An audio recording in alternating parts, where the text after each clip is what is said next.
அனைத்து உள்ளங்களுக்கும் வணக்கங்க. இன்றைக்கி நம்ம சேனலில் என்ன மாதிரியான விஷயம்லாம் பார்க்க போகிறோம் அப்படின்னு பார்த்தீங்கன்னா, மகர ராசி சேர்ந்தவங்க அனைவருக்குமே ஏப்ரல் மாதம் 21ஆம் தேதிக்கு பிறகு அவங்க வாழ்க்கையில் சில பல மாற்றங்கள்லாம் நடக்கும் அப்படின்னு சொல்கிறாங்க. அந்த விஷயங்கள்லாம் என்ன, மேலும் நீங்கள் இந்த காலகட்டத்தில் என்ன மாதிரியான விஷயத்தில் ரொம்ப கவனமாக இருக்கணும், என்னென்ன விஷயம்லாம் பண்ணணும் பண்ணக்கூடாது, அது மட்டும் இல்லாமல் ஏதாவது கெட்ட விஷயம் நடக்கிற மாதிரி இருந்தால் அதை தடுக்கிறதுக்கு நீங்கள் என்ன பரிகாரங்கள்லாம் பண்ணணும் அப்படிங்கிறத பற்றியும் தாங்க நம்ம இன்றைக்கி இந்த வீடியோ பதிவின் மூலிமா முழுமையாக பார்க்க போகிறோம். ஸோ வீடியோவை ஸ்கிப் பண்ணாமல் தொடர்ச்சியாக பாருங்கள். இந்த பதிவில் சொல்லக்கூடிய எல்லா விஷயங்களுமே இந்த மகர ராசியை சேர்ந்தவங்களுக்கு ரொம்பவே பயன் தரக்கூடிய விஷயங்களாக தான் இருக்குங்க. ஸோ வீடியோவை ஸ்கிப் பண்ணாமல் தொடர்ச்சியாக பாருங்கள். அது மட்டும் இல்லாமல் உங்களுக்கு திருச்செந்தூரில் குடிக்கொண்டு இருக்கக்கூடிய அந்த பாலசுப்ரமணியனை ரொம்ப பிடிக்கும் அப்படின்னா இந்த வீடியோக்கு ஒரு லைக் பண்ணிவிட்டு, உங்களுடைய ஆள் மனதில் நிறைவேறாத விஷயங்கள் நிறைய இருக்கும், அதில் ஒரு விஷயம் நடக்கணும்னு சொல்லி மனதார பிரார்த்தனை பண்ணிவிட்டு நம்மளுடைய கமெண்ட் பாக்ஸில் பாலசுப்ரமணியனுக்கு போற்றி அப்படின்னு சொல்லிட்டு மறக்காமல் 3 முறை பதிவு பண்ணுங்கள். நீங்கள் இந்த சமயம் அந்த முருகனை நினைத்து இப்படி ஒரு விஷயம் செய்யும்போது கண்டிப்பாக நீங்கள் என்ன விஷயம் நடக்கணும்னு நினைக்கிறீங்களோ அந்த விஷயத்தை முருகப்பெருமான் நிச்சயமாக நடத்தி கொடுப்பாரு. ஸோ நம்பிக்கையோடு இந்த ஒரு விஷயத்தை பண்ணி பாருங்கள். மேலும் இது போன்ற ஆன்மீகம் சம்மந்தப்பட்ட தகவல் எல்லாம் நீங்கள் உடனடியாக பார்க்கணுன்னு நினச்சா நம்மளுடைய சேனலை மறக்காமல் சப்ஸ்கிரைப் பண்ணிவிட்டு கீழே இருக்கும் பெல் ஐக்கானையும் மறக்காமல் கிளிக் பண்ணுங்கள். அப்போ தான் நம்ம சேனலில் போடுற ஒவ்வொரு வீடியோவுமே நோட்டிஃபிகேஷனாக உங்களிடம் வந்து சேரும். ஸோ இப்போ வாங்க நம்ம வீடியோக்குள்ளே போய் முழுமையாக அந்த மகர ராசியை சேர்ந்தவங்களுக்கு என்னென்ன விதமான நிகழ்வெல்லாம் இந்த காலகட்டம் கொடுக்க போகுது அப்படிங்கிறத பற்றி தெளிவாக பார்த்து தெரிஞ்சுக்கலாம். மகர ராசியை பொறுத்த வரைக்கும் அவங்க எப்படிப்பட்டவங்கன்னு பார்த்தீங்கன்னா, அமைதிக்கு மறு உருவமே இந்த மகர ராசினியர்கள் தாங்க. அவ்வளவு அமைதியானவங்க. அவங்களுக்கு கோபம் வந்தால் கூட மற்றவங்களுக்கு தெரியாத அளவுக்கு தான் அவங்களுக்கு கோபம் வரும். யாருக்கிட்டேயும் சண்டை சச்சரவு அப்படிங்கிற விஷயத்த அதாவது சண்டைங்கிற பேச்சே இல்லை. நான் இவர்கிட்ட சண்டை போட்டேன் அப்படின்னு சொல்லவே முடியாத அளவுக்கு அவங்க அமைதியானவங்க. வர சண்டையே விட்டுருவாங்க. இவங்களும் சண்டைக்கு போக மாட்டாங்க. ரொம்ப நார்மல், எப்படி சொல்கிறதுனா வெகுளித்தனம் அவங்களுக்கு அதிகமாக இருக்கும். அந்தளவுக்கு ரொம்ப நல்லவங்க. எந்த விஷயமா இருந்தாலும் அமைதியாக தான் ஹேண்டிலே பண்ணுவாங்க.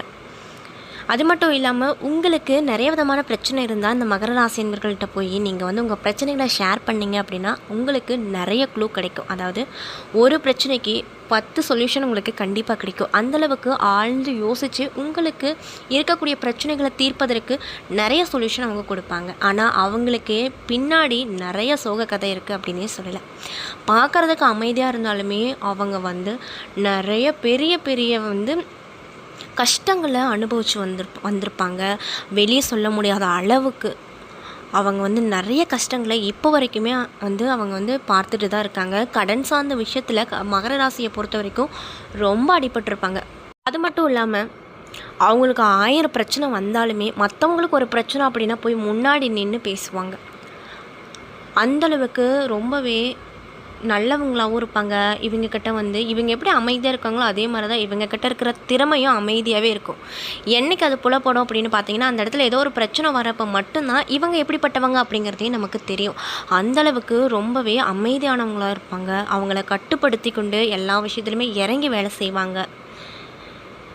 இவங்களுக்கு கூட்டம் சார்ந்து இருக்கிற விஷயம் ரொம்ப பிடிக்கும். அதாவது கூட்டு தொழில் பண்ணுறது, கூட்டமாக ஒரு இடத்துல வேலை செய்கிறது, இந்த மாதிரி விஷயந்தான் ரொம்ப பிடிக்கும். தனிமையாக இருக்கிற விஷயம் இவங்களுக்கு சுத்தமாக பிடிக்கவே பிடிக்காது. எப்பயுமே நமக்கு வேணும், நமக்கு தான் கிடைக்கணும் அப்படின்ற மாதிரி தனிச்சையாக அவங்க பண்ணவும் மாட்டாங்க, நினைக்கவும் மாட்டாங்க. எல்லாருக்கும் கிடைக்கணும், எல்லாரும் நல்லா இருக்கணும் அப்படின்ற ஒரு மனப்பக்குவம் இவங்களுக்கு அதிகமாக இருக்கும்.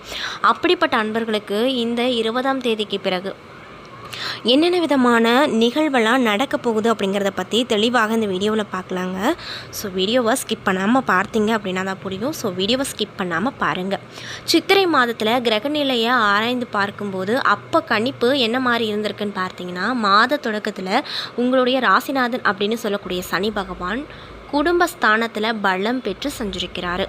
அது மட்டும் இல்லாமல் பஞ்சமஸ்தானத்தில் குரு சுக்கிர பரிவர்த்தனை நிகழுது. இதனால் உங்களுக்கு என்ன விதமான விஷயம் கிடைக்கும் அப்படின்னு பார்த்தீங்கன்னா, பரிவர்த்தனை பெற்ற குரு உங்கள் ராசியை பார்ப்பதால் தொட்டதெல்லாம் துவங்கக்கூடிய காலம் உங்களுக்கு கிடைக்க போகுது. தொழில் முன்னேற்றம் ஏற்பட போகுது. பண நெருக்கடிகள் விலக போகுது. வளர்ச்சிக்கு குறுக்கீடாக இருந்தவங்க விலகுவாங்க. உத்தியோகத்தில் ஊதிய உயர்வோடு கூடிய இடமாற்றங்கள் கிடைக்க போகுது. சுபகாரிய பேச்சுவார்த்தைகள் முடிவாகும் அப்படின்னு சொல்கிறாங்க. மேலும் சித்திரை மாதம் 1ஆம் தேதி முதல் 27ஆம் தேதி வரை குரு பகவான் சுக்கிர பரிவர்த்தனமாக இருக்கிறாரு. இதனால் உங்களுக்கு என்ன மாதிரியான நிகழ்வுலாம் நடக்கும்னு பார்த்தீங்கன்னா, உங்களுடைய ராசிக்கு 3 மற்றும் 12 ஆகிய இடங்களுக்கு அதிபதியானவர் தான் இந்த குரு பகவான். மேலும் சகாய ஸ்தானாதிபதி பரிவர்த்தனையாகும். இந்த நேரத்தில் தொட்டது துவங்கும், தொழிலில் முன்னேற்றம் கிடைக்கும், வழக்குகள் ஏதாவது இருந்தால் அதில் சாதகமான பலன் கிடைக்கும்.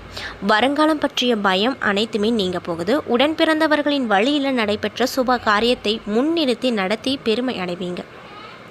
புதிய ஒப்பந்தங்கள் அடுக்கடுக்காக வரக்கூடும். குடும்பத்தில் நீண்ட நாட்களாக தலை தூக்கிய பிரச்சனை இப்பொழுது நல்ல முடிவுக்கு வரக்கூடும். மேலும் சித்திரை மாதம் 13ஆம் தேதி கும்பராசியில் ராகுவும் சிம்ம ராசியில் கேதுவும் சஞ்சரிக்க போகிறாங்க. தனஸ்தானத்தில் ராகு சஞ்சரிப்பதால் பொருளாதார நிலையை பொறுத்த வரைக்கும் உங்களுக்கு என்ன விதமான விஷயம் நடக்கும்னு பார்த்தீங்கன்னா, உங்களுடைய பொருளாதார பற்றாக்குறை நீங்கும், கணிசமான லாபம் கைக்கு வந்து புரளும், புதிய முயற்சிகளில் வெற்றி கிடைக்கும், புனித பயணங்கள் அதிகரிக்கும். அஷ்டமத்தில் கேது வருவதால் அலைச்சல் கொஞ்சம் அதிகரிக்குங்க. மேலும் அதிக பொறுப்புகளை மேலதிகாரிகள் உங்களிடம் ஒப்படைப்பாங்க. எதையும் உங்களுடைய மேற்பார்வையில் வைத்துக்கொள்வது ரொம்ப நல்லது. முக்கியமாக இந்த காலகட்டத்துக்கு நல்லது அப்படின்னு சொல்கிறாங்க. மேலும் பயணங்களால் அலைச்சல் ஏற்படுமோ தவிர ஆதாயம் குறைவாகவே தான் கிடைக்கும். வெளிநாடு சென்றவர்கள் சொந்த ஊர் திரும்ப முடியாமல், சொந்த ஊரில் இருக்கக்கூடியவங்க வெளிநாடு செல்ல முடியாமல் ரொம்பவே கஷ்டப்படுவாங்க. மேலும் இந்த காலகட்டத்தில் ராகு கேதுக்குரிய சிறப்பு வழிபாடுகளை யோக பலம் பெற்ற நாளில் செய்வது உங்களுக்கு ரொம்ப நல்லது அப்படின்னு சொல்கிறாங்க. மேலும் சித்திரை மாதம் 17ஆம் தேதி மேசராசிக்கு புதன் வரப்போகிறாரு. அங்குள்ள சூரியனோடு இணைந்து புதாதித்ய யோகத்தை உருவாக்குறாரு. இதனால் உங்களுக்கு என்னென்ன மாதிரி நிகழ்வெல்லாம் நடக்கும்னு பார்த்தீங்கன்னா, உங்களுடைய ராசிக்கு 6 மற்றும் 9 ஆகிய இடங்களுக்கு அதிபதியான புதன் அவர் அஷ்டாதிபதியோடு இணையும். இந்த நேரத்தில் நல்ல யோகம் உங்களுக்கு கிடைக்க போகுது. அது மட்டும் இல்லாமல் விபரீத ராஜயோகம் அடிப்படையில் நல்ல சம்பவங்கள் ஏராளமாக உங்களுடைய வாழ்க்கையில் நடக்க போகுது அப்படின்னு சொல்கிறாங்க. அது மட்டும் இல்லாமல் நீங்கள் தேர்ந்தெடுத்த களம் எதுவாக இருந்தாலுமே அதில் வெற்றி அப்படிங்கிறது உங்களுக்கு மட்டும்தாங்க. அரசு வழி வேலைக்கு முயற்சித்தவர்களுக்கு அதுவும் கைகூடி வரும். மேலும் சித்திரை மாதம் 28ஆம் தேதி மிதுன ராசிக்கு குரு பகவான் வரப்போகிறாரு. அவரது பார்வை பதியும் இடங்கள் எல்லாம் புனிதமடையுது அப்படின்னு கணிப்பில் சொல்லப்படுதுங்க. இதனால் உங்களுக்கு என்ன மாதிரியான நிகழ்வு நடக்கும்னு பார்த்தீங்கன்னா, குடும்ப ஒற்றுமை பலப்படும், உடன் பிறந்தவர்களால் நன்மை கிடைக்கும், அதிகார பதவியும் எதிர்பார்த்து காத்திருப்பவர்களுக்கு அதுவும் கைகூடி வரும், கூட்டு குடும்பத்தில் ஏற்பட்ட பிளவு அகலும், பொது வாழ்வில் ஈடுபட்டிருக்கக்கூடியவங்களுக்கு சாதனை படைக்கக்கூடிய நேரமாக கண்டிப்பாக இந்த காலகட்டம் இருக்க போகுது. அதில் எந்த ஒரு மாற்று கருத்தும் இல்லை அப்படின்னு சொல்கிறாங்க. மேலும் இதுக்கு முன்னாடி நீங்கள் சொந்தமாக தொழில் பண்ணுறீங்க அப்படின்னா அதில் மந்தமான நிலையை பார்த்துட்டு வந்திருப்பீங்க. ஆனால் இந்த காலகட்டத்துக்கு பிறகு உங்களுடைய தொழிலில் சூடு பிடிக்கும், நல்ல சம்பவங்கள் நாளுக்கு நாள் நடந்து கொண்டே இருக்கும். இதனால் ரொம்பவே சந்தோஷகரமாக இந்த மகர ராசி அன்பர்கள் இருப்பாங்க அப்படின்னு சொல்கிறாங்க. மேலும் நாடு மாற்றம், வீடு மாற்றம் இனிமையை கொடுக்கும். அதே போல் பொது வாழ்வில் ஈடுபட்டிருக்கக்கூடிய மகர ராசி நேயர்களுக்கு இந்த காலகட்டம் உங்களுடைய நட்பால் நன்மை கிடைக்கும். முக்கியமாக புதிய நட்பால் நிறைய விதமான நல்ல வகையான மாற்றங்கள் கிடைக்குங்க. தொழில் மற்றும் வியாபாரம் செய்பவர்களுக்கு தொல்லை தந்தவங்க விலகி போவாங்க. மேலும் உத்தியோகத்தில் இருக்கக்கூடியவங்களுக்கு ஊர் மாற்றம் தேடி வரப்போகுது. கலைஞர்களுக்கு கௌரவம் கிடைக்கும். மாணவ மற்றும் மாணவிகளுக்கு மதிப்பெண் உயர ஆசிரியர் வழிகாட்டுவாங்க. மேலும் பெண்களுக்கு பிரச்சனைகளில் இருந்து விடுபட்டு நிம்மதி கிடைக்கும்.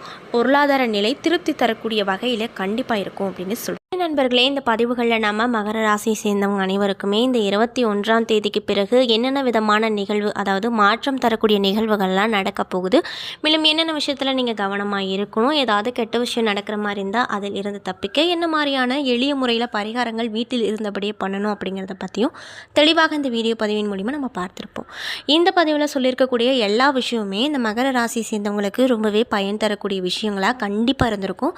ஸோ வீடியோவை ஸ்கிப் பண்ணாமல் தொடர்ச்சியாக பார்த்ததுக்கு நன்றிங்க. மேலும் இது போன்ற ஆன்மீகம் சம்மந்தப்பட்ட வீடியோக்களெல்லாம் நீங்கள் பார்க்கணும் அப்படின்னு ஆசைப்பட்டால் நம்மளுடைய சேனலை மறக்காமல் சப்ஸ்கிரைப் பண்ணிவிட்டு கீழே இருக்கும் பெல் ஐக்கானையும் மறக்காமல் கிளிக் பண்ணுங்கள். அப்போ தான் நம்ம சேனலில் போடுற ஒவ்வொரு வீடியோவுமே உங்களுக்கு நோட்டிஃபிகேஷனாக உடனுக்குடனே வந்து சேரும். மேலும் இந்த சமயத்தில் உங்களுக்கு முருகப்பெருமானை ரொம்ப பிடிக்கும் அப்படின்னா அந்த வீடியோக்கு ஒரு லைக் பண்ணிவிட்டு, உங்களுடைய நீண்ட நாள் நிறைவேறாத விஷயம் கண்டிப்பாக ஏதோ ஒரு விஷயம் இருக்கும், அந்த விஷயம் நடக்கணும் அப்படின்னு சொல்லி மனதார வேண்டிக்கிட்டு நம்மளுடைய கமெண்ட் பாக்ஸில் முருகனுக்கு போற்றி அப்படின்னு சொல்லிட்டு மறக்காமல் 3 முறை பதிவு பண்ணுங்கள்.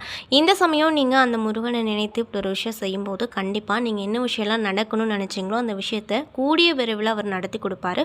ஸோ நம்பிக்கையோடு இந்த ஒரு விஷயத்தை பண்ணி பாருங்கள்.